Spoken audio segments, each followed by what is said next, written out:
अध्यात्म के पथ पर साधकों को सावधान करते हुए पूज्य स्वामी राम सुखदास जी कहते हैं, आप अभी सावधान हो जाएं कि कोई भी समय निरर्थक न जाए।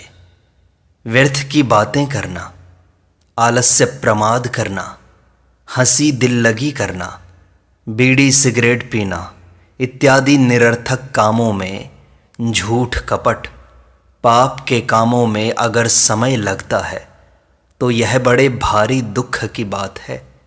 इसका परिणाम बड़ा भयंकर होगा। यह समय परमात्मा की प्राप्ति के लिए मिला है। इसमें अपने स्वार्थ और अभिमान को लेकर किसी को दुख कष्ट देना भविष्य में अपने लिए बड़े भारी दुख को तैयार करना है। इसलिए सावधान रहें। एक एक क्षण उत्तम से उत्तम काम में लगाएं। रुपयों को तो आप तिजोरी में बंद करके रख सकते हैं, पर समय को बंद करके कहाँ रखोगे? समय को सावधानी से अच्छे काम में लगाओ तो ठीक है, नहीं तो यह खर्च हो जाएगा। यह बड़ी कीमती पूंजी है। धन जैसी पूंजी नहीं है, धन से तो बहुत ऊंची है। पास में लाखों करोड़ों रुपए रहते हुए भी मर जाओगे, पर समय रहते एक मिनट भी पहले नहीं मरोगे। जीना समय के अधीन है। समय खर्च होने पर जी नहीं सकोगे। रुपए आपको जिंदा नहीं कर सकते, आपको समय जिंदा रखता है। समय ही आपके जीवन का आधार है। रुपए तो तभी खर्च होते हैं जब आप खर्च करते हैं, परंतु समय तो अपने आप खर्च हो रहा है। बैठे हैं तो भी खर्च हो रहा है, काम करते हैं तो भी खर्च हो रहा है, भजन करते हैं तो भी खर्च हो रहा है। यह खर्चा तो निरंतर ही हो रहा है। मौत निरंतर नज़दीक आ रही है, जिसमें एक क्षण का भी अंतर नहीं पड़ता। चाहे काम धंधा कर लो, चाहे भजन कर लो, चाहे समाधि लगा लो, समय तो लगातार जा रहा है। समय समाप्त होते ही उसी क्षण मरना पड़ेगा। फिर ऐसा कोई बल नहीं है जिससे हम जिंदा रह सकें। ऐसा अपने जीवन का खास आधार समय बीत रहा है, उसे उत्तम से उत्तम काम में लगाओ। इसके लिए सावधानी के सिवाय और कोई उपाय नहीं है। अतः हरदम सावधान रहो। संतों ने कहा है, दिल में जागृत रहिए बंदा, हेत प्रीत हरिजन सु करिए, पर हरिये दुख द्वंद्वा। हम क्या कर रहे हैं, इसका नतीजा किसको भोगना पड़ेगा, इस पर गंभीरता से विचार करें। ऐसा विचार, ऐसी सावधानी मनुष्य ही रख सकता है। पशु पक्षियों में, वृक्षों में इसका ज्ञान नहीं है। भोग योनि देवताओं में भी इसका ज्ञान नहीं है। अपने स्वार्थ और अभिमान का त्याग करके दूसरों का हित करने की योग्यता मनुष्य में ही है। अगर वह दूसरों का हित, दूसरों की सेवा नहीं करता तो यह बड़ी भारी गलती है। भगवान को याद करने का और दूसरों को सेवा करने का अवसर दूसरी जगह नहीं मिलेगा। यह अवसर चूके नहीं। अगर आप यह काम कर लेते हैं तो बहुत बड़ा काम कर लिया। समय सार्थक बनाने वाले को पश्चाताप नहीं करना पड़ता। समय बर्बाद करने वाले को पश्चाताप करना ही पड़ता है। जो समय व्यर्थ खो देता है वह बहुत बड़ा नुकसान करता है। जो समय भगवान के चिंतन के लिए है वह भोगों के चिंतन में लग जाता है। जो समय दूसरों का हित, उपकार करने के लिए है वह दूसरों के अहित, अपकार में लगता है। वह बड़े भारी नुकसान की बात है। इस नुकसान से बचो और सावधान रहो। पशु को भी अगर सावधान किया जाए तो वह सावधान हो जाता है। ऊंट को सावधान सावधान कह दो तो वह अखड़ता नहीं, स्खलित नहीं होता। गधे को बचो बचो ऐसा कह देने से वह ठीक चलने लगता है। मनुष्य को तो आप से आप सावधान होना चाहिए। एक जगह आया है, उदीरितोऽर्थ पशुनापि गृह्यते, हयाश्च नागाश्च वहन्ति चोदिताः, अनुक्तम् अपि ऊहति पंडितो जनः, परेंगित ज्ञान फला हि बुद्धयः। तात्पर्य है, कही हुई बात का अर्थ तो पशु भी समझ लेते हैं। जैसे प्रेरणा करने पर घोड़े और हाथी सवार को लेकर चलते हैं, परंतु बुद्धिमान लोग बिना कही हुई बात को भी संकेत मात्र से समझ लेते हैं, क्योंकि उनकी बुद्धि दूसरों के भीतरी भावों को जानने वाली होती है। मनुष्य में स्वयं सावधान रहने की योग्यता है, परंतु इस योग्यता को वह काम में नहीं ले रहा है। पशु पक्षियों की तरह ही समय बर्बाद कर रहा है। इधर तो वह टीवी देख रहा है, तमाशा देख रहा है, पर उधर यमराज आ रहे हैं, मौत आ रही है। अभी जो समय मिला है वह बर्बाद करने के लिए नहीं मिला है, अच्छे से अच्छे काम में लगाने के लिए मिला है। दूसरों की सेवा करना और भगवान को याद करना, ये दो काम खास करने के हैं। पशुओं से, वृक्षों से आप सेवा ले सकते हो, पर वे स्वयं सेवा नहीं कर सकते। दूसरों की सेवा करने की बुद्धि और योग्यता मनुष्य के सिवाय और किसी में नहीं है। ऐसे ही भगवान को याद करना, भगवान से प्रेम करना, मैं भगवान का हूँ और भगवान मेरे हैं, ऐसा भाव रखना भी मनुष्य शरीर में ही संभव है। इसलिए मनुष्य को हरदम सावधान सचेत रहना चाहिए।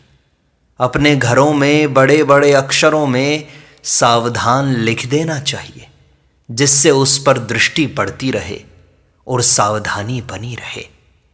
समय बड़ी तेजी से खर्च हो रहा है और खर्च होने पर उसी क्षण मरना पड़ेगा। मरते क्यों हैं कि जीने का समय बाकी नहीं रहा।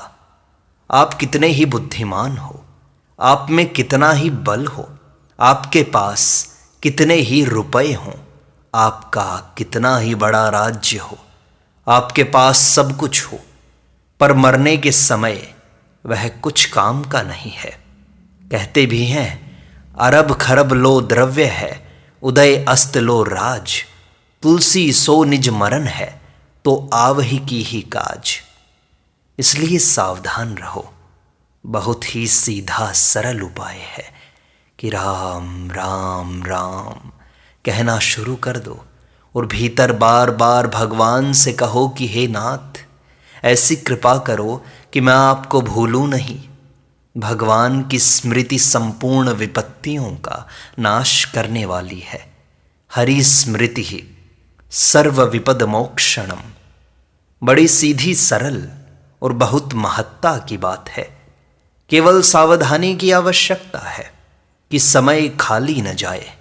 एक नाम का उच्चारण कर सकें, उतना समय भी अगर खाली चला गया तो बहुत बड़ी हानि होती है। एक श्रोता ने फिर स्वामी जी से पूछा कि महाराज जी, राम नाम भीतर से जपना चाहिए या जबान से?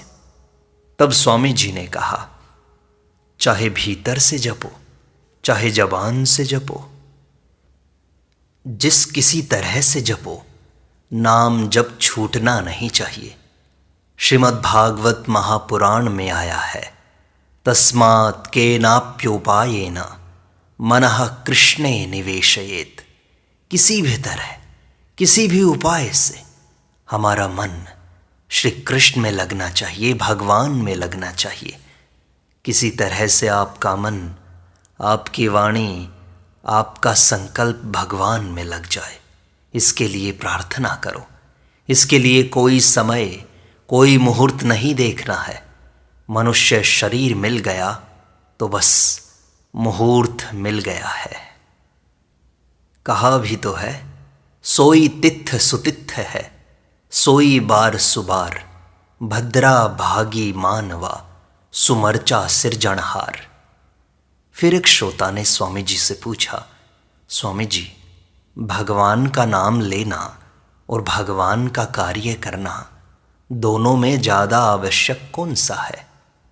स्वामी जी ने कहा, यह प्रश्न ऐसा ही है कि जैसे कोई पूछे, रोटी खाएं या पानी पिएं, क्या करें बताओ? दोनों ही आवश्यक हैं। नाम भी लो और काम धंधा भी करो। नाम तो हरदम लिया जा सकता है, पर कार्य हरदम नहीं किया जा सकता। अतः नाम हरदम लो और मौका पड़ने पर कार्य भी करो।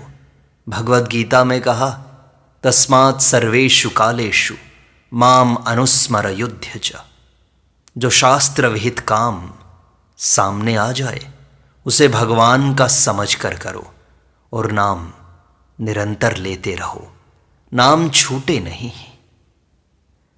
रामचरितमानस में आया है, चहु जुग चहु श्रुति नाम प्रभाऊ, कली विशेषी नहीं आन उपाऊ। चारों ही युगों में और चारों ही वेदों में नाम का प्रभाव है, पर कलयुग में इसका विशेष प्रभाव है। इसके समान दूसरा कोई उपाय है ही नहीं। सभी संतों ने एक स्वर से नाम की महिमा गाई है। नाम के विषय में भेद हो सकता है।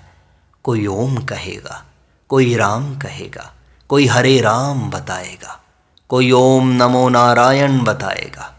इस प्रकार नामों में भेद हो सकता है, पर नाम जप में सब के सब एक हैं। एक श्रोता ने पूछा कि महाराज जी, राम राम करने से क्या प्रारब्ध कट जाएगा? स्वामी जी ने कहा, प्रारब्ध तो भोगने से कट ही जाएगा। प्रारब्ध की चिंता क्यों करे? यह तो भोगा और कटा, अपने आप ही कट जाएगा। प्रारब्ध तो हरदम स्वतः स्वाभाविक ही कटता रहता है। श्रोता पूछता है कि महाराज जी, ऊपर से राम राम करते हैं, मन तो लगता नहीं, फिर फायदा क्या हुआ? स्वामी जी ने कहा, ऊपर से करने पर भी फायदा होता है। कोई भी क्रिया निरर्थक नहीं जाती। कोई भी शब्द उच्चारण करो, वह निरर्थक नहीं जाता, व्यर्थ नहीं जाता।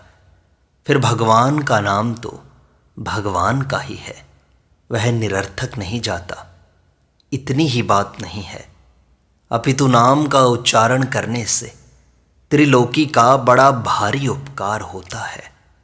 कारण कि शब्द यहीं नहीं रहता, प्रत्युत व्यापक हो जाता है, सब जगह चला जाता है। व्यापक होने के कारण ही शब्द रेडियो के द्वारा प्रकट हो जाता है। अगर कोई खराब शब्द बोलता है तो वह त्रिलोकी का बड़ा भारी अपराध करता है। अगर कोई मन से किसी का अनिष्ट चिंतन करता है तो वह त्रिलोकी का अनष्ट करता है। जैसे पानी में एक छोटा सा कंकड़ डालो तो उसकी भी तरंगें उठती हैं, पर सूक्ष्म होने के कारण वे दिखाई नहीं देती। ऐसे छोटा सा शब्द उच्चारण किया जाए तो वह भी त्रिलोकी में फैल जाता है। शब्द की शक्ति अचिंत्य है, शब्द शक्तेर अचिंत्यत्वात्। अतः बिना मन लगे भी कोई भगवान का नाम लेगा तो उसको जरूर लाभ होगा। मन लगाकर नाम लिया जाए तब तो कहना ही क्या है। इसलिए जीवन के प्रत्येक क्षण को, प्रत्येक पल को भगवान के लिए जियो, भगवान के नाम का स्मरण करो, तब कहीं ये मनुष्य जीवन सार्थक हो सकता है। अन्यथा व्यर्थ की बातें करने में, व्यर्थ के काम करने में यदि समय बिताओगे तो मनुष्य जीवन नष्ट हो रहा है, एक एक क्षण जा रहा है, मृत्यु समीप आ रही है। इसलिए सावधान होकर भगवान के नाम का स्मरण करो, भगवान का चिंतन करो, भगवान को पाने का अपने जीवन का उद्देश्य बना लो। तभी जाकर ये मनुष्य जीवन सफल हो सकता है, अन्यथा संपूर्ण जीवन व्यर्थ हो जाएगा। नारायण नारायण नारायण।